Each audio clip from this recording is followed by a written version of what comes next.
Oi, gente, tudo bem por aí? Bom dia, boa tarde, boa noite. Seja a hora que você estiver ouvindo o toque de Clay, que o Senhor te abençoe, te guarde, que você tenha um excelente momento. Hoje vamos falar bem pouquinho, porque temos um capítulo gigantesco.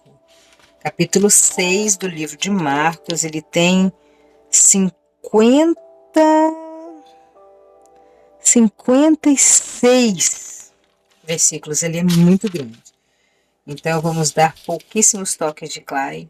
E a minha oração é que o Senhor fale com você. Que você não passe por esse momento aqui sem ouvir a voz de Deus. Que o Senhor fale com você.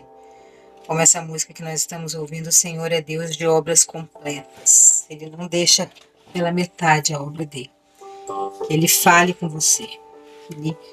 Que em alguma dessas histórias de Jesus, o Senhor toque no seu coração e te traga respostas, te traga motivação para viver com Ele. Vamos lá, vamos começar. Abre o seu coração. Como o capítulo de ontem falou, né? O Senhor entrou lá e falou com a menina assim: Menina, Talita, levante-se. Que o Senhor venha falar no seu coração agora. Levante-se, ouça a minha voz. É isso que Deus quer de você hoje. Vamos lá. Jesus voltou com os seus discípulos para a cidade de Nazaré, onde ele tinha morado. Jesus voltou para a cidade natal dele. No sábado, começou a ensinar na sinagoga. Muitos dos que estavam escutando ficaram admirados e perguntaram: De onde que é esse homem? Que esse homem consegue tudo isso? De onde vem a sabedoria dele? Tô achando que tá alto. Espera um pouquinho. Será que estava alto? De onde que esse homem tira tanta sabedoria? De onde que vem a sabedoria dele? Como que ele faz esses milagres? Por acaso, ele não é o carpinteiro? O filho de Maria? Não é irmão de Tiago, irmão de José, irmão de Judas, irmão de Simão? E as suas irmãs não moram aqui? Por isso ficaram desiludidos com ele. Mas Jesus disse: Um profeta é respeitado em toda parte, menos na sua terra, entre os seus parentes e na sua própria casa. Esse versículo é um versículo muito conhecido, né? Como é difícil, né? Eu não posso falar muito. Se eu começar a falar demais, se Deus começar a trazer muita coisa na minha cabeça, a gente para o capítulo no meio e depois amanhã a gente termina. Mas eu sei que muitas pessoas passam por esse momento, né? A pessoa é um bom profissional, é um bom advogado, é um bom dentista, é uma boa pessoa e na própria família ela não é valorizada. Quantas vezes a gente sente isso, né? Você é uma pessoa que trabalha muito, que faz muita coisa, que tem talvez muitos fãs nas redes sociais, que tem muita fama no meio dos seus amigos, no seu trabalho, e na sua família as pessoas não valorizam, as pessoas não te respeitam. Quando você perceber isso, sentir, se você já estiver, né, passando por isso, sentindo isso, lembre-se de Jesus. Jesus, que era Jesus, estava fazendo um monte de milagres na cidade dele. Ele estava bem, estava feliz. E as pessoas começaram a duvidar dele porque ele era filho do carpinteiro, porque conheciam as irmãs dele, os irmãos dele, conheciam a família dele que estava ali, todo mundo junto. E eles ficaram desiludidos. Olha que palavra triste. Pensou você ficar desiludido com Jesus? Depois de ver tudo isso. Então, se você está se sentindo assim, percebendo que as pessoas estão desiludidas com você, que elas não acreditam no seu potencial, lembre-se de Jesus. E ele já nos avisou que o profeta tem valor em toda parte, menos na sua própria família, na sua própria casa. Ele não pôde fazer o milagre em Nazaré, a não ser curar alguns doentes, pondo as mãos sobre eles, e ficou admirado com a falta de fé que havia ali. Então, ele não pôde fazer, não porque ele não conseguiria fazer, porque ele consegue todas as coisas. Nós já sabemos que Jesus é poderoso para fazer o que ele quiser, até para morrer por nós, sentir a nossa dor. Mas ele não podia fazer por causa da falta de fé. O que a gente aprende com esse pedacinho aqui? Que a falta de fé nos atrapalha. Então você pede a cura dessa doença, mas no seu coração você tem uma falta de fé, você não acredita que isso pode acontecer. Você quer um bom casamento, você quer um bom carro, uma boa casa, você quer passar num concurso público, você quer alguma coisa, mas dentro de você não se sente merecedor, você tem falta de fé. E isso atrapalha Jesus de fazer a obra. Ele foi na terra dele, ele queria fazer. Como a gente quer agradar nossa família, nossos pais, nossos tios, nossos parentes. A gente quer agradar, a gente quer se sentir útil, a gente quer retribuir, mas a gente muitas vezes não consegue. Por mais que a gente tente. Por causa da falta de fé deles em nós. E a nossa falta de fé em Jesus faz a gente também não conseguir as coisas. É triste, né? Que o Senhor aumente a nossa fé hoje.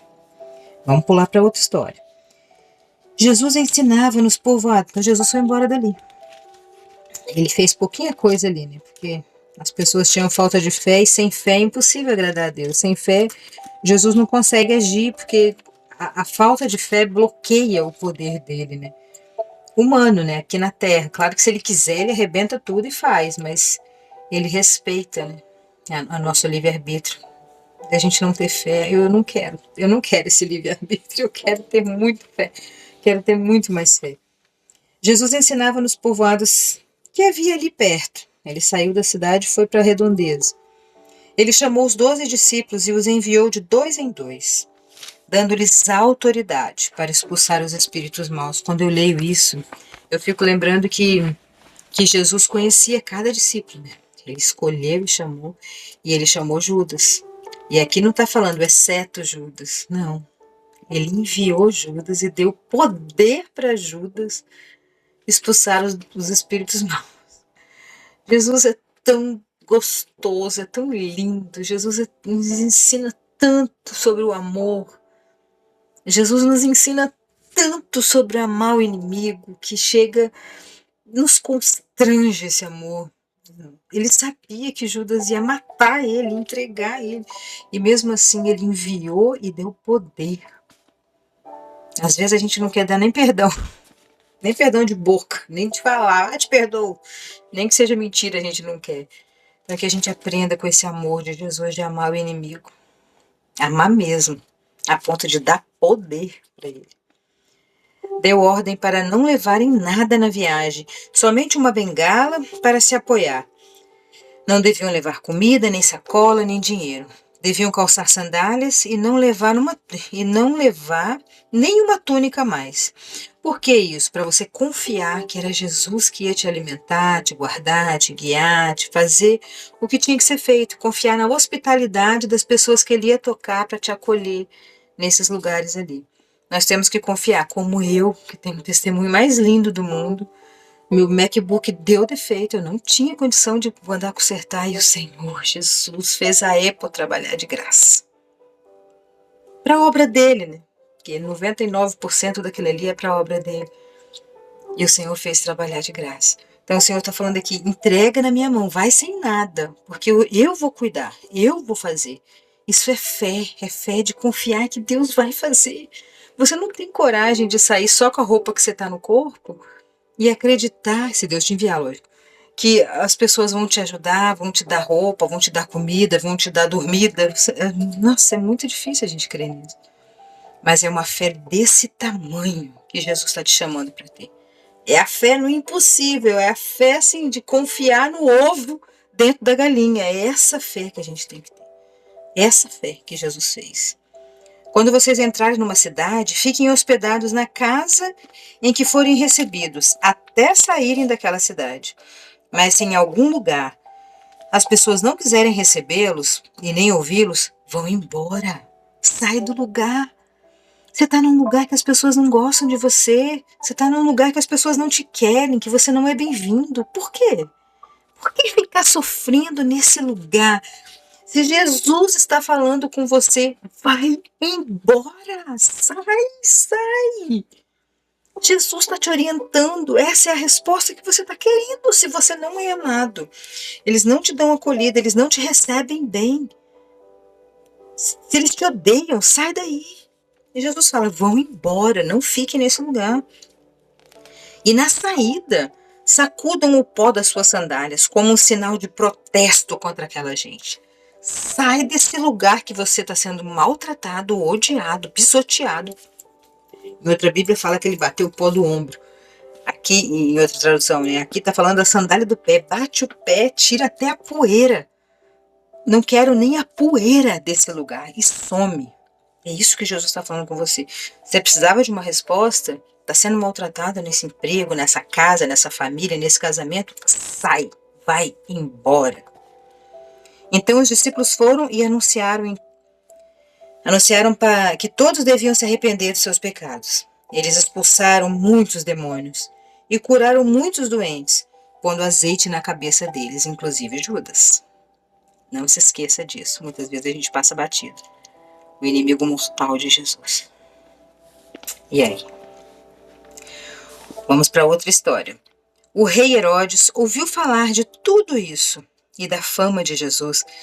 E a fama de Jesus havia se espalhado por toda parte. Imagina, um terremoto desse chega curando tudo, salvando tudo, libertando os demônios, ressuscitando as filhas dos ricos empresários daquela época. E Jesus tocou o terror ali, ele fez tudo quanto é coisa. E poderia ter feito mais, né? Por exemplo, na cidade dele, né? Se as pessoas tivessem fé. Claro, o rei da cidade ficou sabendo, né? Herodes ouviu falar de tudo e da fama de Jesus, que se havia se espalhado por toda parte.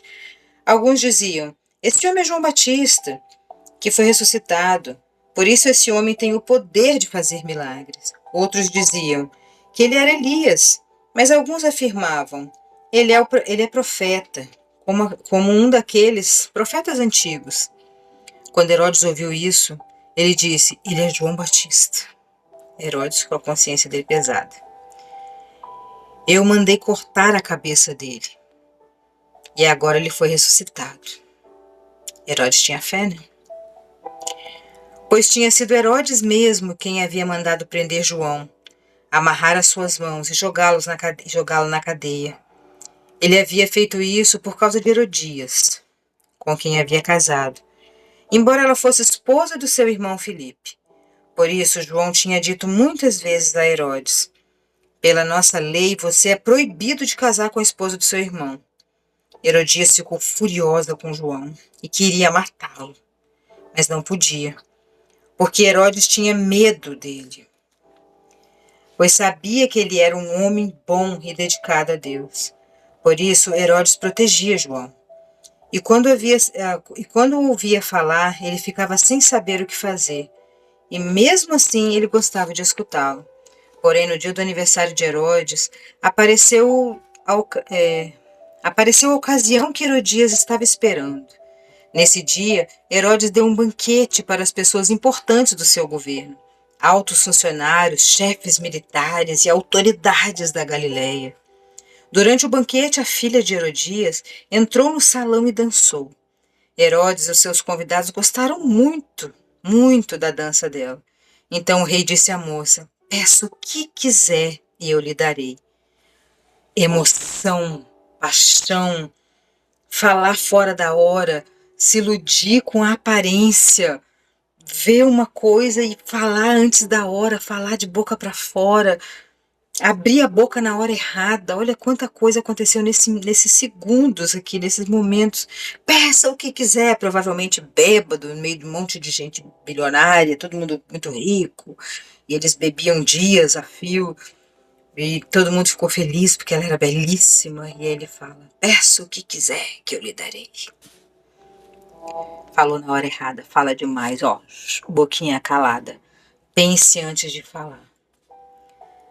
Eu juro, prometo que darei o que você pedir, mesmo que seja metade do meu reino. Ele achou que ela estava interesseira, né, que ela queria dinheiro, mas ela queria uma coisa muito maior.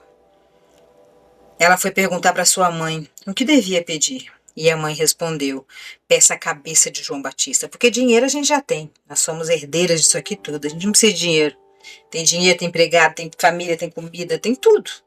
O que elas queriam? Prejudicar uma pessoa inocente. No mesmo instante, a moça voltou depressa onde estava o rei e pediu: quero a cabeça de João Batista num prato, agora mesmo. Herodes ficou muito triste, mas por causa do juramento que havia feito na frente dos convidados, não pôde deixar de atender ao pedido daquela moça. Mandou imediatamente um soldado da guarda trazer a cabeça de João Batista. O soldado foi à cadeia, cortou a cabeça de João, pôs num prato e deu à moça. E ela o entregou à sua mãe. Quando os discípulos de João souberam disso, vieram e levaram o corpo dele e o sepultaram. Que coisa mais triste. 15 minutos, gente, vou parar. Vou parar e a gente vai continuar. Na verdade, eu vou continuar. Vocês vão ficar aqui e esperar até amanhã. Para não ficar muito grande. Que coisa triste essa história, né? Uma vingança, né, mata a gente. Cuidado. Cuidado com as pessoas que você faz algum tipo de mal e as pessoas juram vingança com você. A sua cabeça pode ser oferecida quando você menos esperar. Tome cuidado. Muitas informações, muitos ensinamentos nesse capítulo. Que o Senhor conclua no seu coração o restante desse dia. Que você ouça a voz do Senhor. E amanhã, que no caso eu vou continuar, mas você amanhã volta aqui e termina a história de Marcos capítulo 6. Beijão. Tchauzinho.